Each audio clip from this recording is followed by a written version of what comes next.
మల్కాజ్గిరిలోని Chhatrapati Shivaji park లో హిందూ సమ్మేళనం ఘనంగా నిర్వహించారు. పరిసర ప్రాంతాల నుంచి కాలనీ వాసులు భారీ సంఖ్యలో పాల్గొని కార్యక్రమాన్ని విజయవంతం చేశారు. ఈ సందర్భంగా వక్తలు మాట్లాడుతూ హిందువులందరూ ఐక్యంగా ఉండాలన్నారు. భారతీయ సంస్కృతి సాంప్రదాయాలు ఆచారాలను పరిరక్షించడం ప్రతి హిందువు బాధ్యత అని పేర్కొన్నారు.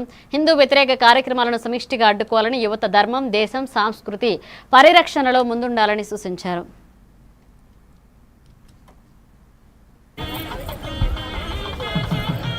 హిందూ బంధువులందరికీ పేరు పేరున నమస్కారాలు. ప్రాంతాల్లో చేసుకుంటున్నాం. కొంచెం అంతా భారతీయ ఇలా జరుగుతుంది కాబట్టి మన అందరం కూడా కుటుంబాన్ని రక్షించుకోవాలంటే చిన్న కుటుంబం, చింతలేని కుటుంబం అనే మరిచిపోయి అప్పుడెప్పుడో పిచ్చి మాటలు మాట్లాడారు అన్నది వదిలేసి అందరికి కూడా ఇక జరగబోయే కాలం, వచ్చే కాలం అందరూ కూడా కడుపు నిండా కనాలి. ఒక సూత్రం అయితే ఉంది, కనీసం నలుగురిని కంటే మనం సచిన రోజు నలుగురు 4 వైపులు పట్టుకుని వెళ్తాడు. లేదు అంటే 5గురిని కంటే ముదర కూట మోస్తాడు. అలా కాదు, మనకు చెట్టు ఉందంటే 6గురిని కన్నాము, ఒకరిని దేశానికి అప్పచెప్తాము, హాయిగా ముఖం మీద నీళ్లు కొట్టి లేపడము అన్నమాట దానికి పునాది.